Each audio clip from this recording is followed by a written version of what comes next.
A minha formação é em arquitetura, né?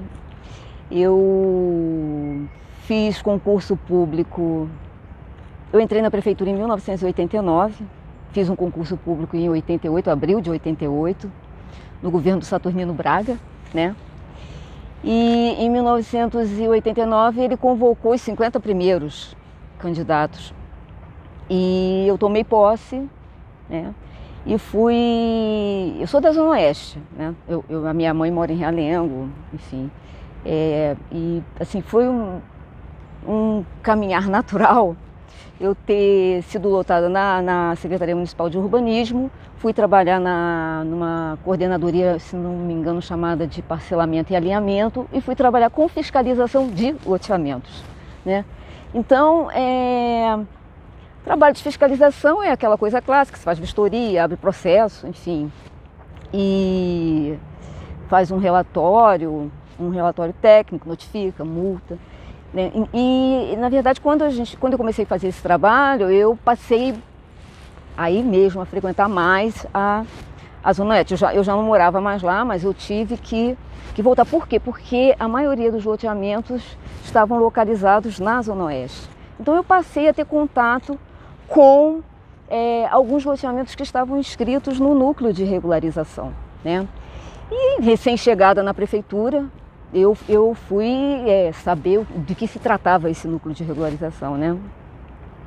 E, na verdade, ele teve origem no movimento social que surgiu no final da década de 70, né?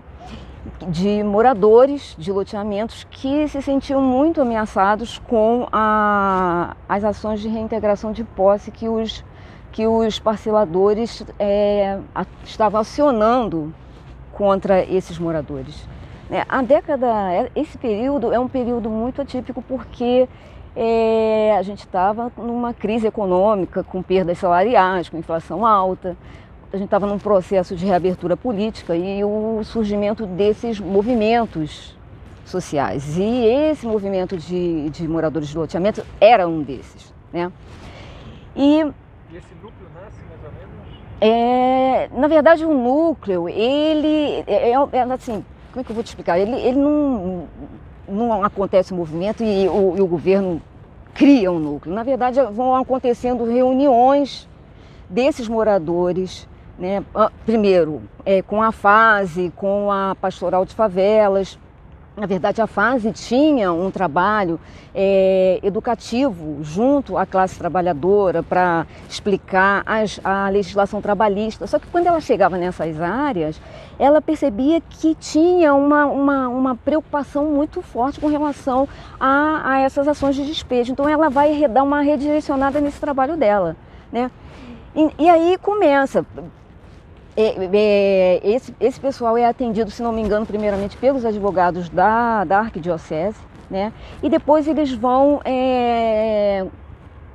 ter reuniões assim, periódicas com a PGE, com a Procuradoria-Geral do Estado, né? E eu só sei que em 1984 a PGE ela baixa uma resolução, a 166, né, de 84, formalizando esse núcleo de loteamentos da PGE, né? O dedo do Baldez? Sim, isso, o Baldez é dessa época, o Baldez é dessa época. E assim, eu conheci o Baldez depois, né, na verdade, porque eu entrei em 89, esse núcleo da PGE, ele fica de 84 a 87 lá. Em 87 ele vem para a prefeitura, né? Por quê? Porque a prefeitura, é desse ano a criação da PGM, da Procuradoria-Geral do Município.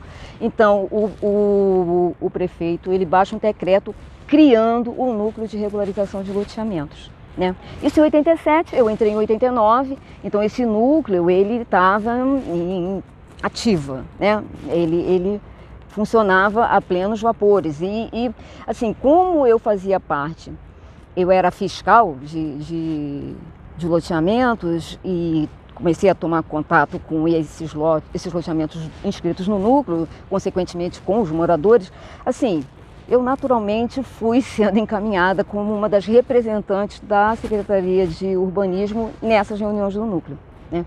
Então eram reuniões que aconteciam em Campo Grande, que aconteciam no prédio da PGM. Em Campo Grande eram os loteamentos da Zona Oeste e lá no prédio da PGM eram os loteamentos da AP4 e da AP5, que eram em menor número, né? Então as reuniões eram juntas. Jacarepaguá? Isso, Jacarepaguá, Pavuna, a AP3 e a AP4. Então, essas reuniões elas aconteciam sempre depois do expediente, né? Era à noite, por conta do horário de trabalho das pessoas, então assim, iam vários técnicos da prefeitura, né? Esse decreto, o decreto 7290, ele definia, estabelecia que órgãos que iriam participar, integrariam esse núcleo de regularização. Nesse decreto, o núcleo ele era vinculado ao gabinete do prefeito, ou seja, ele tinha status de secretaria, né? E nele dizia que o secretário de Desenvolvimento Social iria escolher o coordenador do núcleo. Então, tinha a Secretaria de Planejamento Urbano, na época era Planejamento Urbano, não era Urbanismo, Secretaria de Obras, tinha a PGM, a Defensoria Pública, a CME, que era a Comissão Municipal de Energia, que depois virou Rio Luz, né? A SEDAI, ela sempre era convidada para participar, eu frequentei algumas reuniões em que a SEDAI estava presente, né? Enfim. Então, esse trabalho, quando eu vou para essas reuniões, né, qual é o meu papel lá? O meu papel é simplesmente esclarecer para o morador a situação de cada loteamento dele, né? Outra coisa, a gente está em 87, né? 87, 88, 89 era o Marcelo Alencar, 88 era o Saturnino Braga, ou seja, eram governos que tinha uma política de, assim, como é que eu vou dizer? Vou repetir o que estava lá no texto que eu li sobre o governo do PDT, de reforma social, né? Que todos eram, houve rompimentos depois, mas todos sim, eram da linha do PSOL. Sim. Então eles, exatamente, o Marcelo Alencar, ele foi o segundo indicado, depois é que ele voltou eleito, né? Então, assim,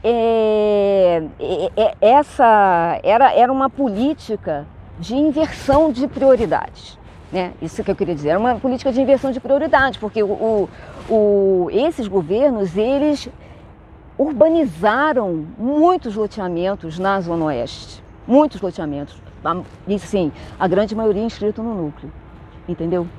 Então, esses moradores, eles estavam reivindicando agora a regularização administrativa, jurídica, e, na verdade, o título deles, né?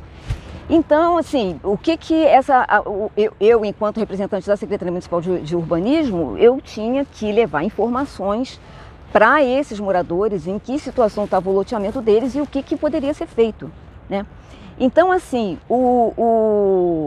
em 1989, esse movimento, ele sai assim, de uma primeira reivindicação, que é a reivindicação por ser mantido naquele lote, naquela terra que ele comprou.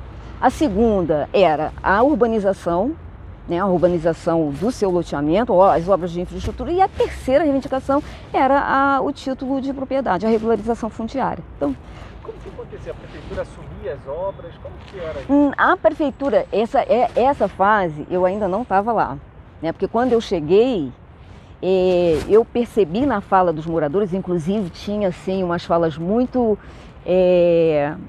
incisivas de loteamentos que estavam atrás no núcleo e tinham recebido obra antes, entendeu? Então, e aí questionavam a questão da prioridade, enfim. E eu fiz muita vistoria nesses loteamentos e chegava lá e a obra estava assim, recém-terminada, né? Eu não sei, eu acredito que tenha sido pela Secretaria Municipal de Obras. Na minha época eu já peguei muita coisa pronta, muita coisa. Os loteamentos irregulares, eles estavam assim, praticamente quase todos urbanizados, entendeu? Qual era politicamente o grande problema? O que vocês encaravam? Como que era? Então, assim, existiam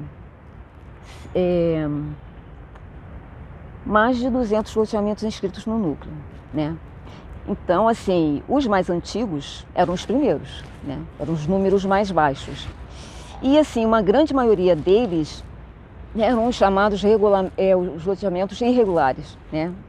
Tem loteamento regular e loteamento clandestino. O loteamento regular é aquele em que o parcelador, ele aprova um projeto na prefeitura, ele dá entrada no projeto e aprova. E, por algum motivo, ele não conclui, né? Ele não executa as obras, ele não leva para registrar, ou ele leva para registrar e cai em exigência, né? Então, esses são os ditos loteamentos irregulares, ou seja, a prefeitura ela tem informações sobre essas áreas, né?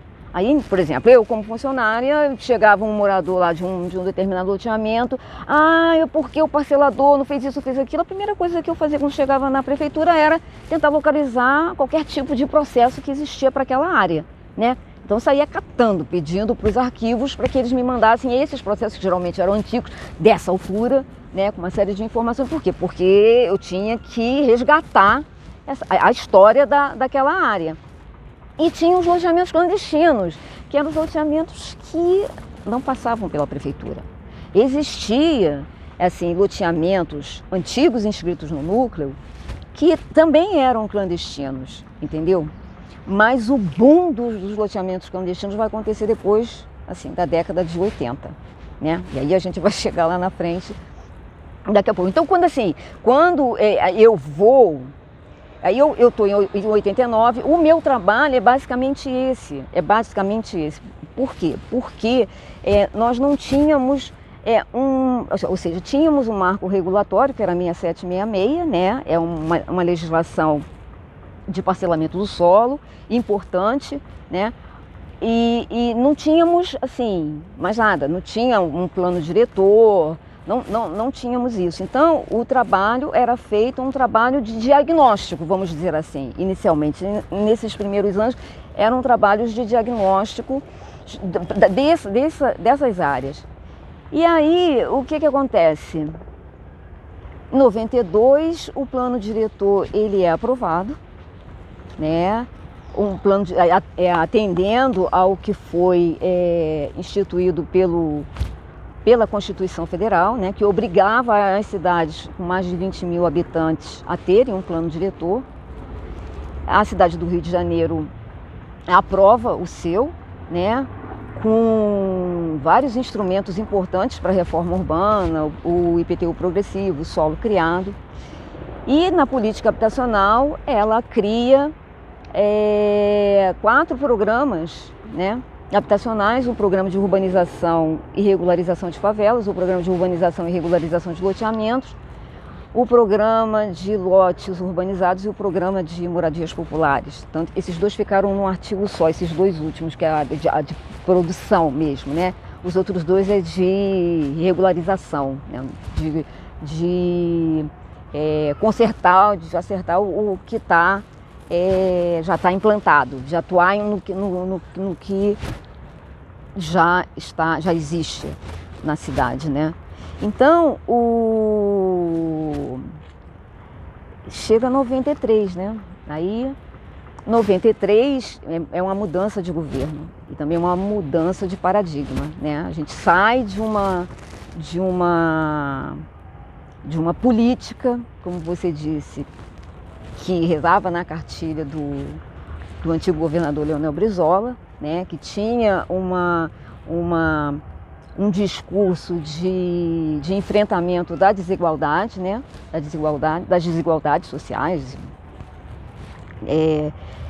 e vamos para a eleição de um prefeito do PMDB, né, que é um corte, né?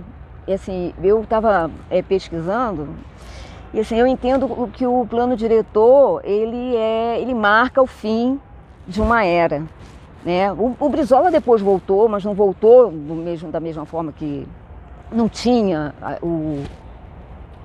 o poder que tinha antes, a novidade, né? A coisa nova, e é um marco, assim, eu consigo identificar, assim, para mim foi um marco que, assim, e uma contradição, porque trouxe instrumentos importantes, né? E vira o governo e esses instrumentos eles não são aplicados, né? E esse governo ele vem com uma política de reestruturação urbana, principalmente um projeto de reestruturação urbana, em que essa cidade, a cidade ela vai ser, vamos dizer assim, serão, na verdade, identificados atributos que mostrem essa cidade, que façam com que essa cidade apareça como uma cidade empresa, uma cidade voltada para o turismo, né?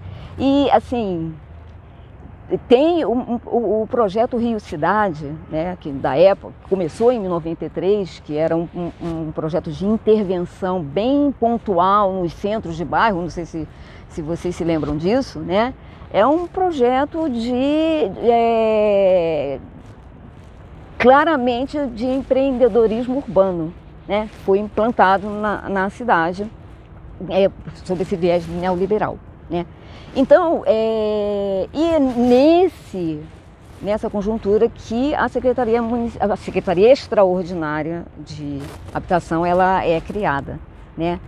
E isso também tem um grande financiamento, né? Sim. E aí, assim, essa secretaria é criada, chegam os recursos internacionais, 300 milhões de dólares, do BID, né? 60% era financiado, 40% era contrapartida da prefeitura. E, assim, ele cria um grupo para formatar as bases da política habitacional e são criados 6 programas, né? O programa o Favela Bairro, que depois ele é desdobrado em grandes favelas e bairrinhos, tem o de regularização de loteamentos, que que depois passa a se chamar Morar Legal, tem o Morar Sem Risco, tem o Novas Alternativas, o Morar Carioca e um de regularização fundiária e titulação, né? Que nunca trabalhou com regularização fundiária e com titulação. Então, o plano diretor, ele vai recepcionar esse núcleo de regularização de loteamentos, né? Esse núcleo, a partir do plano diretor, ele também começa a fazer parte dessa política habitacional. Então, quando ele passa a ser integrante dessa política habitacional, se cria uma Secretaria de Habitação, o núcleo vai para lá, né? A Secretaria Municipal de Habitação ela foi criada com um corpo técnico majoritariamente vindo da SMDS. Era um grupo de arquitetos, engenheiros, agentes comunitários que vieram e trabalhavam no projeto Mutirão, né? Então, e alguns técnicos que vieram da SMU junto com o núcleo. Eu, Antônio Augusto, o Fernando Palha veio também, era da SMU. Então, esse núcleo ele chega na SMH com o objetivo de regularizar administrativamente e juridicamente os loteamentos. Era esse o objetivo primeiro ou seja, era pegar aquele diagnóstico que foi feito lá na SMU de 89, 93, toda aquela história de acompanhamento no núcleo de regularização e regularizar esses loteamentos que estavam mais próximos da regularização. Na verdade, era esse o objetivo do morar legal, né? E a equipe de vocês, bom, vocês têm esse núcleo duro, né, que você falou, mas era composta por quantas pessoas? Olha, eram só arquitetos, tinham na verdade, advogados? Isso veio depois, porque quando quando a gente começa, não tinha quase ninguém, eram uns 3 pessoas, eu acho, me lembro, 3 pessoas que trabalhavam na gerência de regularização do morar legal, né? E começamos a trabalhar assim. Depois, quando o financiamento chega, que era para as favelas, né?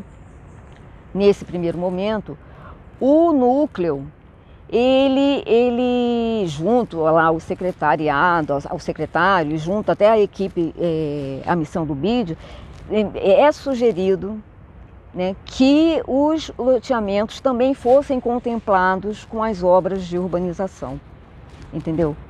Então, alguns loteamentos foram realmente contemplados, eu não lembro, mas eram poucos, não eram muitos, sei lá, 8, 10.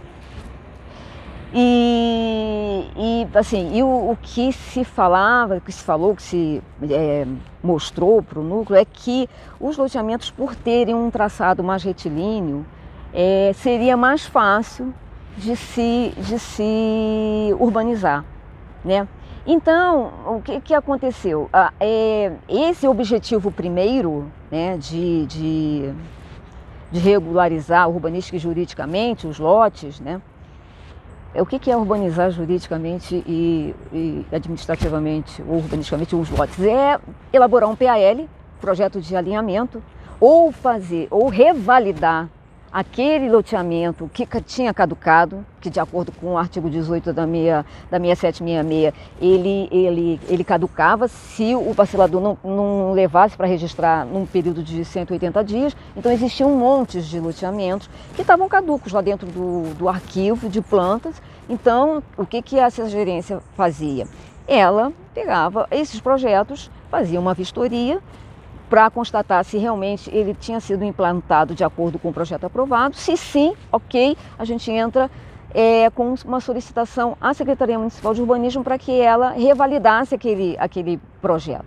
Então, a partir da revalidação, era emitida uma certidão que só a SMU tem a atribuição de emitir, a SMH não poderia fazer isso, e quando muito a SMH fazia um rascunho dessa certidão e encaminhava para a SMU terminar de bater, e esses 2 documentos que vinham da SMU para a SMH, né, a SMH juntava também a notificação ao parcelador, né? Outra coisa importante, que eu esqueci, assim que foram criados os programas, os 262 loteamentos, que agora já eram 262 loteamentos inscritos no núcleo, eles foram declarados como áreas de especial, de interesse social, né? O que isso mudou aí? Muito, tudo. Na verdade, tudo. Né? Na verdade, tudo, porque todo esse trabalho que eu falei agora de revalidar, de emitir certidão, de encaminhar para o registro de imóveis, só foi possível com a declaração desses loteamentos com a ex, né?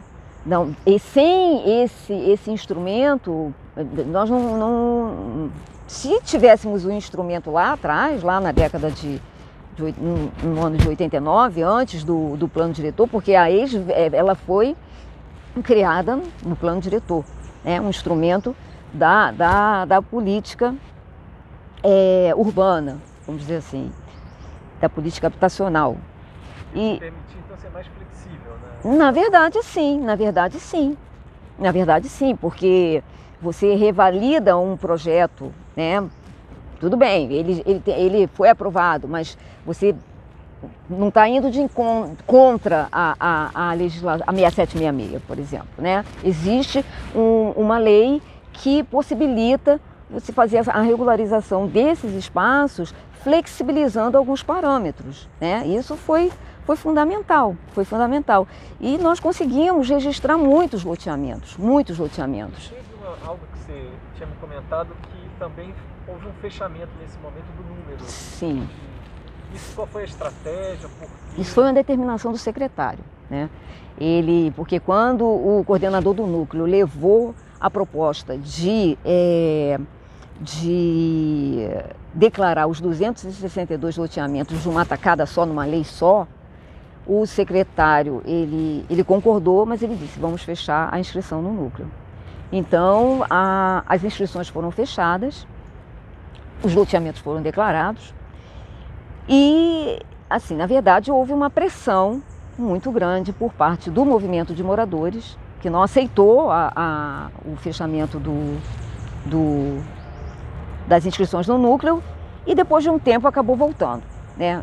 Eu sinceramente não lembro, acho que foi em 95 que foi baixado um decreto e aí muda também a forma como esses loteamentos entram no núcleo, porque lá em 89, quando eu comecei a participar, tinham as reuniões em que se avaliava se um loteamento iria entrar ou não. E quem ia fazer vistoria nesses loteamentos eram os representantes do movimento. Os técnicos não iam, entendeu? Então o critério era, esse loteamento, ele é organizado o suficiente para poder participar das reuniões do núcleo? Então ia para a reunião para uma paritária e os representantes do movimento, eles apresentavam o loteamento, eles falavam do que tinha acontecido nas visitas, né? E diziam, olha, nós somos de opinião que eles podem ser inscritos. Depois que as inscrições são reabertas em 95, aí muda, aí se institucionaliza o processo de inscrição no núcleo.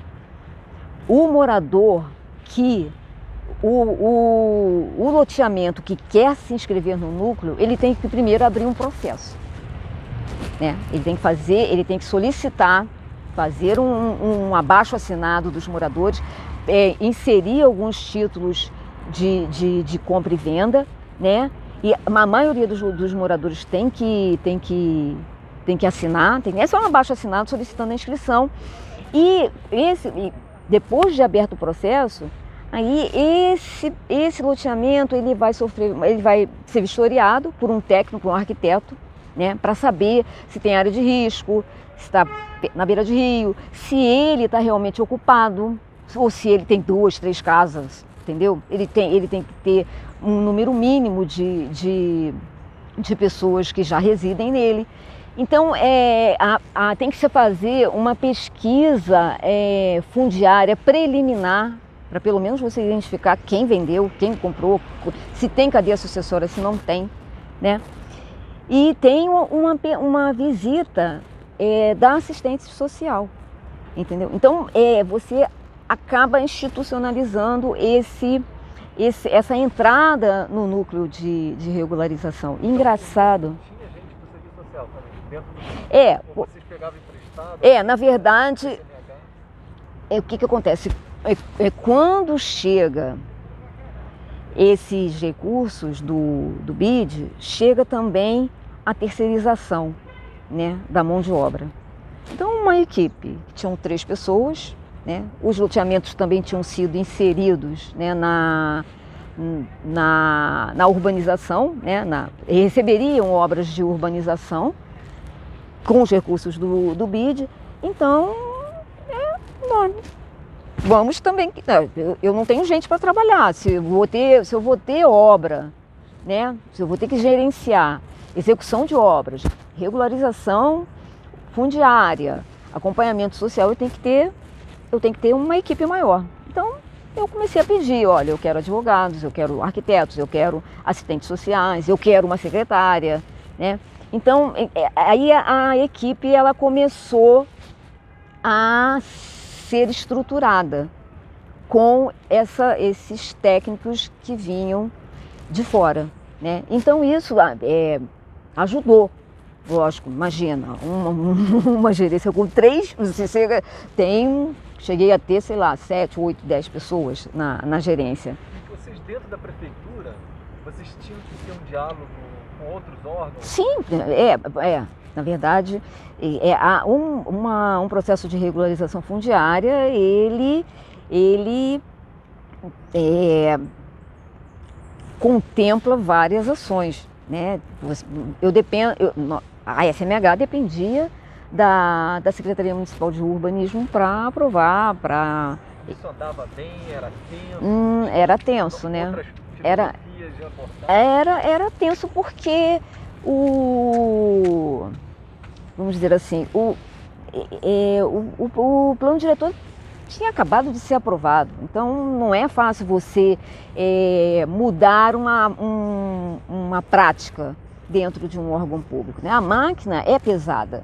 Não é só a SMU que é pesada, a SMH também era pesada, apesar de se ter, vamos dizer assim, quando foi criada, e se criou um núcleo duro de pessoas, de gestores da política habitacional, e que esses gestores, eles trabalhavam matricialmente, vamos dizer assim, né? Matricialmente. Então, os gerentes, né? Gerentes do Morar Legal, gerentes do Favela, ele tinha que se articular com os diversos órgãos, né?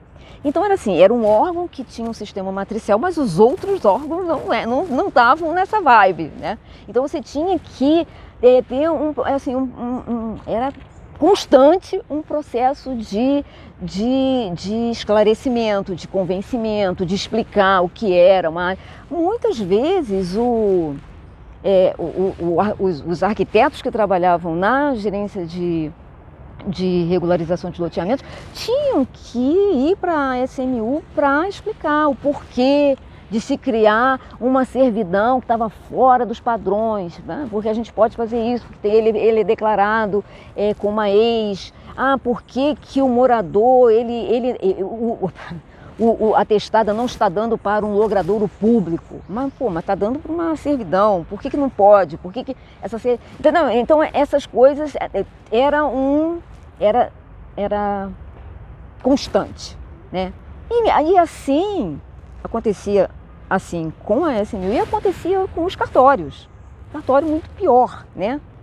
Porque não tem nada a ver com a prefeitura. Então era assim, muitas exigências. O início foi muito difícil, na verdade, né? O início foi...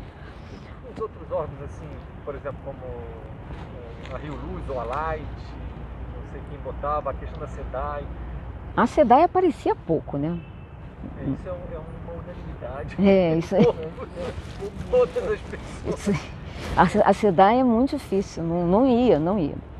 Muito complicado.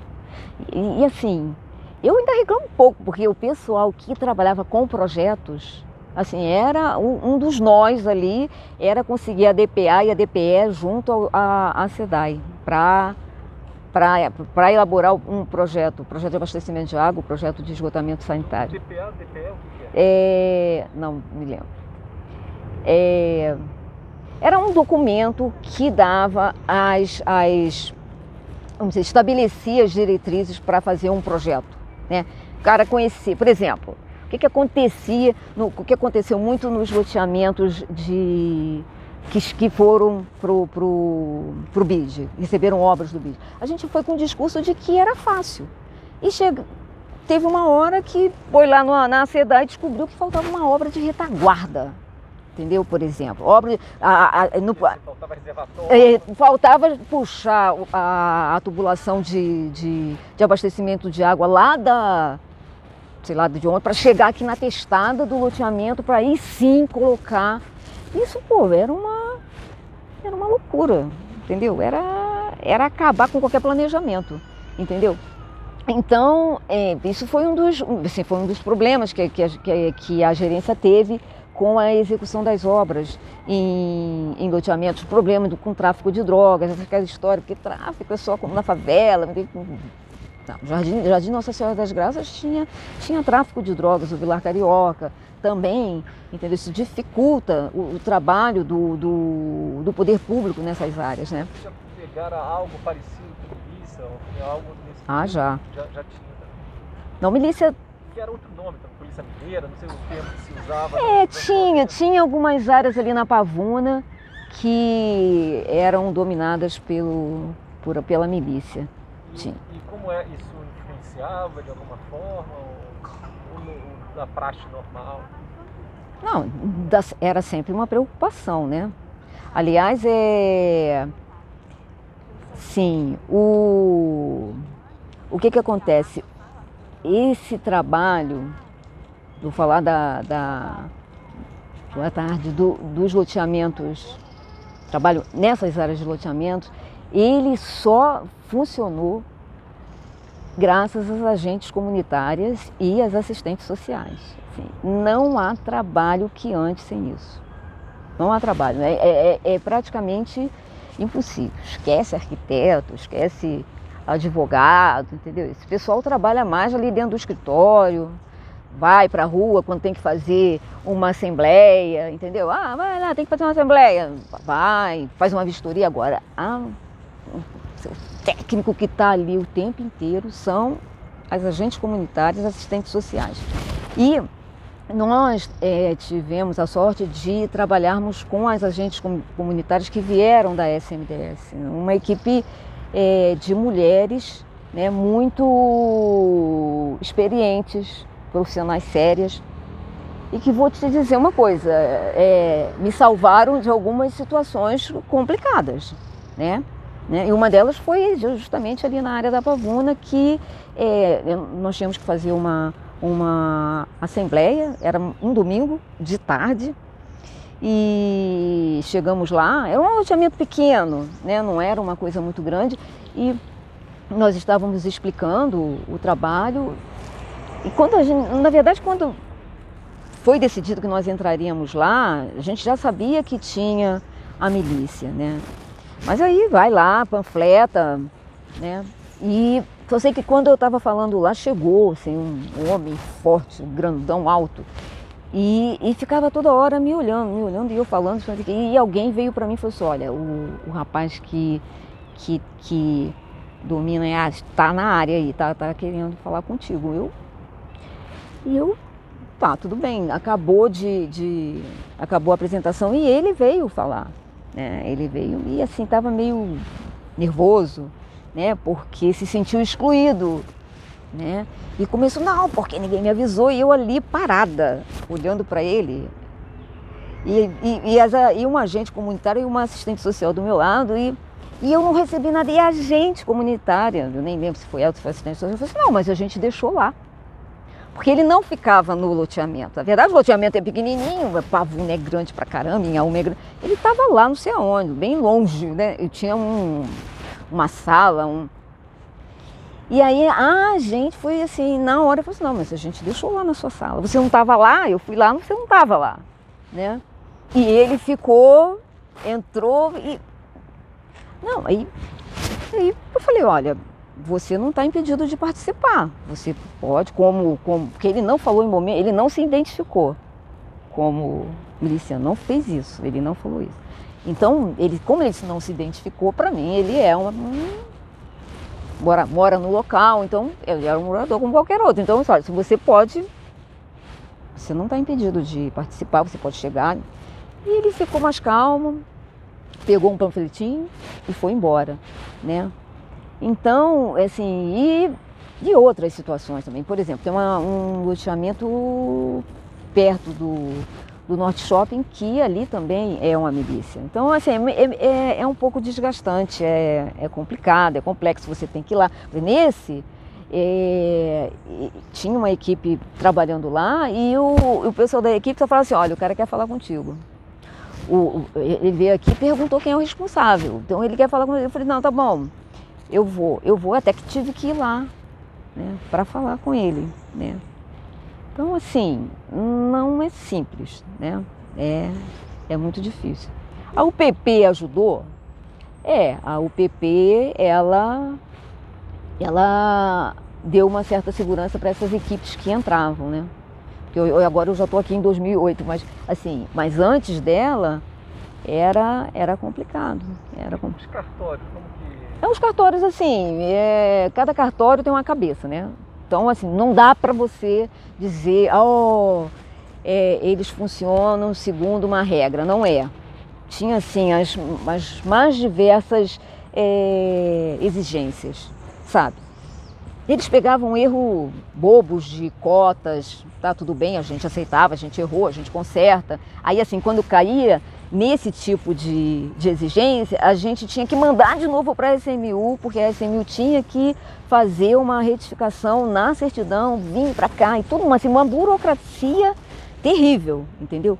Mas no início eles começaram a rejeitar, eles não queriam registrar. Aliás, quando a gente começou a encaminhar esses projetos para serem registrados, esses que tinham sido revalidados, a gente encaminhava, na verdade, para a PGM encaminhar. Depois é que a PGM ela foi se afastando e a gente já conhecia os cartórios e aí passou a ser direto. Mas assim, muitas exigências, muitas. Assim, aí a gente, o que eu posso falar para você? No caso dos loteamentos, assim, porque o cartório, ele é, assim, a figura, o ente que está em todo o processo de regularização. Ele está na pesquisa fundiária, lá no início, quando você começa a fazer a pesquisa fundiária, você tem que ir no cartório, né? O cartório da área, para saber o que foi registrado, o que não foi, se não foi, quem é o dono da gleba, ele está ali. Depois ele entra na fase de registro, no registro do projeto. Projeto de parcelamento do solo tem que entrar. Depois, quando chega a lei 11.977, registro também do auto de demarcação urbanística. Então, ele está ali também. Então, tu tá olhando para o cartório no início, no meio e no fim, quando tem que registrar o documento do morador. Então, tem exigência lá na pesquisa, porque ele pode chegar e dizer, olha, não estou encontrando nada disso aqui, localiza o lote, o PAL e manda de volta. Então, isso era clássico.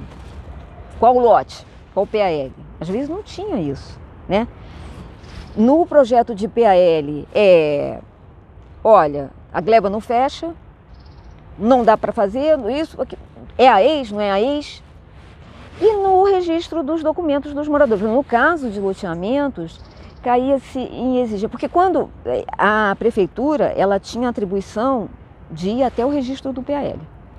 Registrou, nós íamos para a reunião do núcleo e dizíamos, olha, o loteamento tal teve seu PAL, cada etapa avançada nesse processo de regularização fundiária era comunicado, era divulgado nas reuniões do núcleo. Aprovou o PAL. Então a gente chegava lá na reunião do núcleo em Campo Grande, olha, o PAL do loteamento Parque Núbia foi aprovado, recebeu o número tal, foi na data tal, agora vai ser encaminhado para registro.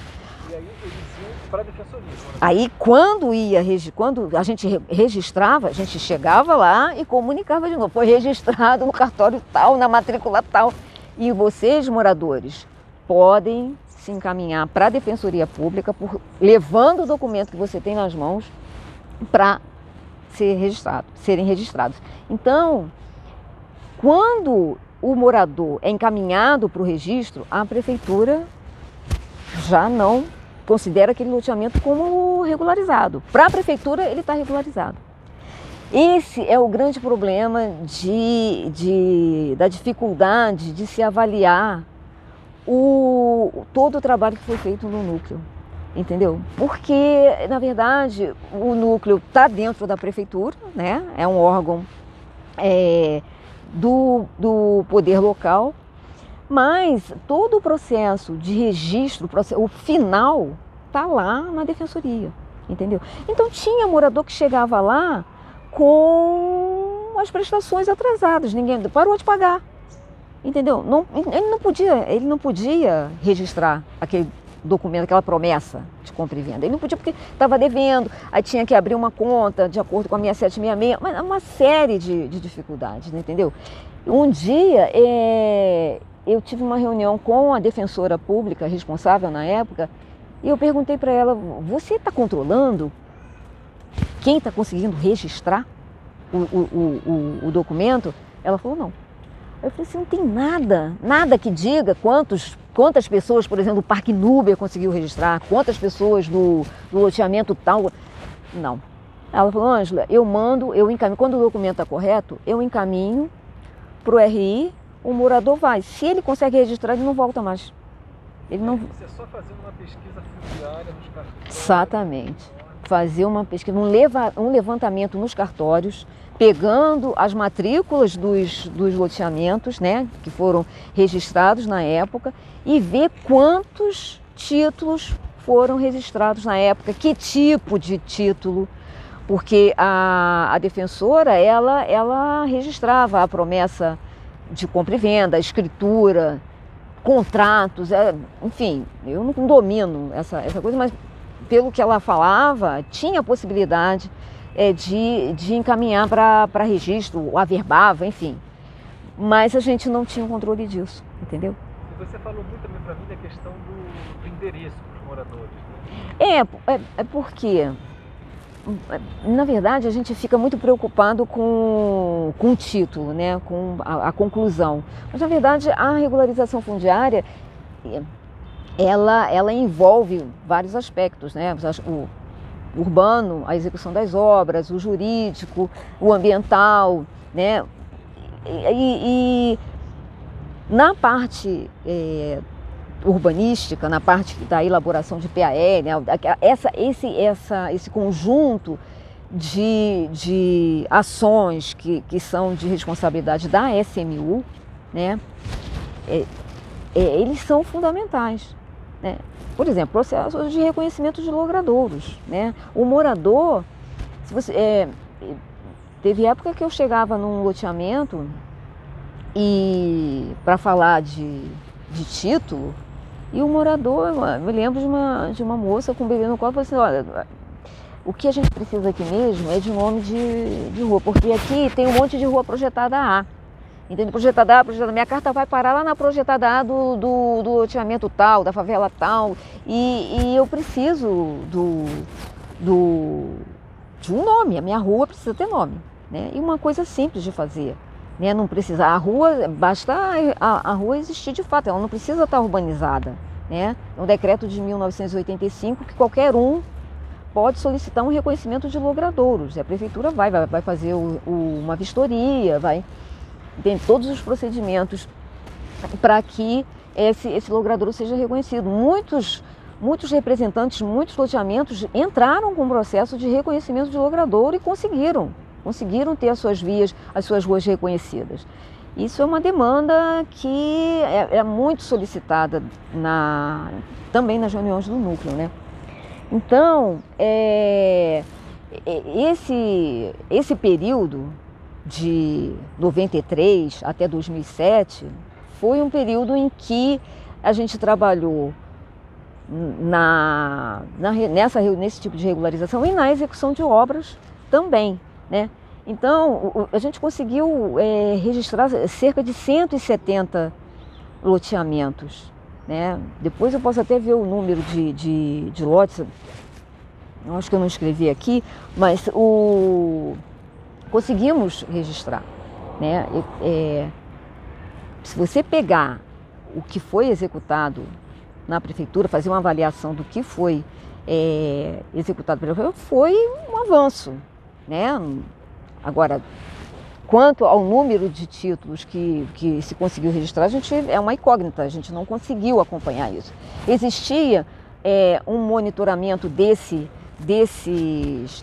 etapas dentro da prefeitura? Sim, existia.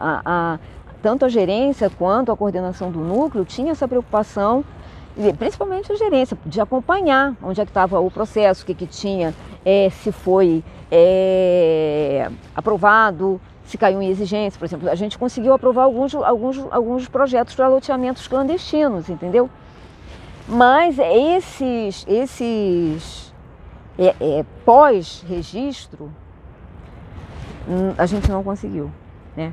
Então, assim, qual é a avaliação que se faz desse período de 93 a 2007, né?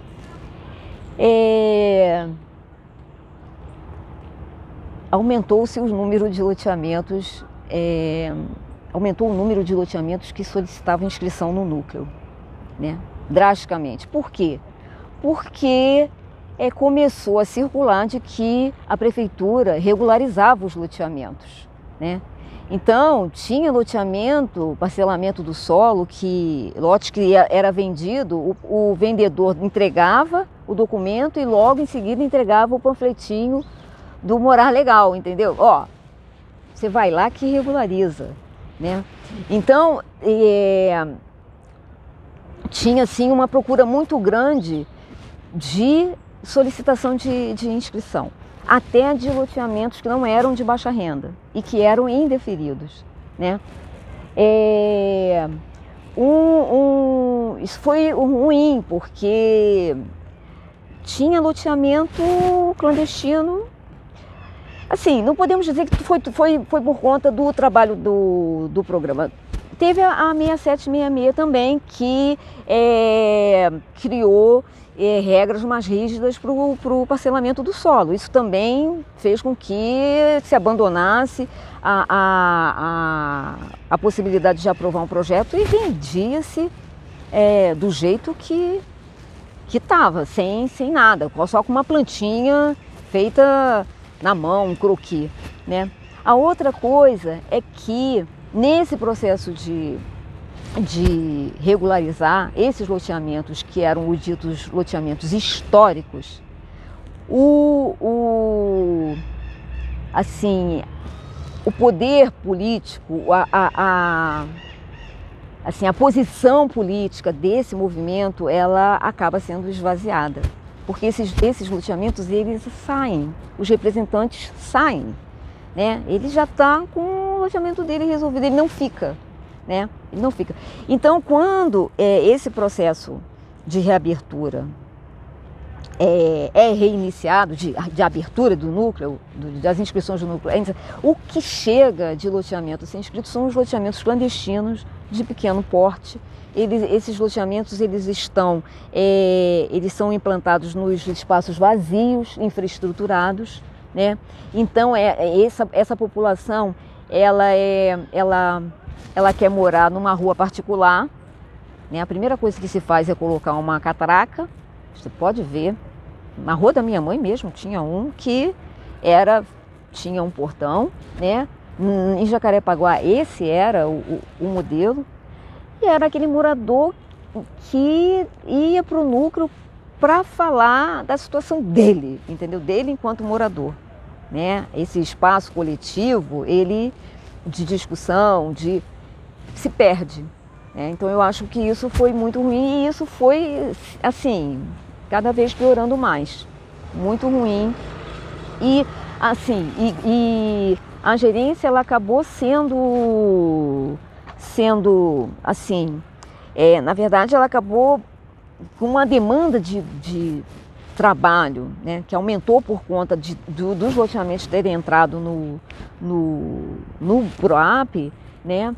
A demanda por esse trabalho de acompanhamento, de obra, de projeto, disso, daquilo, acabou que essa parte de regularização urbanística e jurídica, ela ficou restrita a um grupo de arquitetos que trabalhavam na gerência, e que, na verdade, o que acabou? A gente acabou praticamente regularizando todos os loteamentos irregulares, né? Ficaram só os mais problemáticos, né? Agora, e só faltavam, daí ficaram os clandestinos, que aí a situação muda de figura, né? Porque quem vende esses loteamentos não é assim, o proprietário da terra, né? Aí é uma imobiliária clandestina, então um documento que não tem nada a ver com a cadeia sucessória, né? Então aí fica muito complicado de se resolver, né? Então, assim, foram esses os problemas em que, assim, o que aconteceu com o sucesso do programa de regularização de loteamentos, né? Então, deixa eu ver se eu esqueci. Ah, sim, uma coisa importante é que essa política de urbanização e de regularização, ela sozinha não resolve o problema da habitação em lugar nenhum, né? Era um eterno enxugar-gelo, né? Porque, como eu disse antes, assim, você regulariza, aparecem 10, né? Não existia uma política de fiscalização efetiva desses parcelamentos que surgiam, né, principalmente em Jacarepaguá, né. Não tinha uma política de produção de moradia e nem de lotes populares. Aquele programa que foi criado lá no plano diretor, ele nunca foi colocado em prática, né? Então, essa gestão, ela pega os instrumentos do plano diretor que possibilitavam uma intervenção nessas áreas já ocupadas e ela lança mão deles, que são os dois programas, favela e loteamentos, e o instrumento das AEs, né? E assim, não se resolve uma política habitacional com isso, né? Tanto que as inscrições do núcleo não puderam ser fechadas, né? Porque a regularização fundiária ela é muito pouco divulgada e, pior do que isso, muito pouco avaliada, né? Eu acho que isso é um problema. Eu acho que se nós pudéssemos fazer uma avaliação desse trabalho, talvez a gente conseguíssemos consertar alguma coisa. Pode ser uma utopia? Pode ser uma utopia. A máquina pública é uma mastodonte, pesada. Cada setor tem a sua forma de trabalho, né? Então, isso leva décadas para mudar, né? Mas assim, eu que trabalhei muitos anos na Prefeitura do Rio, assim, um monitoramento, uma avaliação clara, né, do que foi feito, do que deu errado, do que deu certo. Teve muita coisa que deu errado, realmente, deu errado, mas assim, o que esses erros podem ajudar no avanço desse trabalho, né? A gente hoje no Brasil, a gente está numa situação péssima, né? A 11977 ela acabou, né, com a medida 759, né, do Michel Temer. Então, eu acho que isso aí, eu quero agradecer por essa oportunidade que você deu, né, para fazer pelo menos um histórico do que foi desde do tempo que eu entrei na prefeitura e até o início do governo do Eduardo Paz, que era uma continuidade desse processo neoliberal, né? Na verdade mais acentuado, mais sei lá, poderia dizer violento, né? Muita remoção, muito estresse dentro da máquina pública, na verdade, muito estresse. Eu acho que foi assim, o período de mais estresse, né? Enfim, é isso. Tá bom?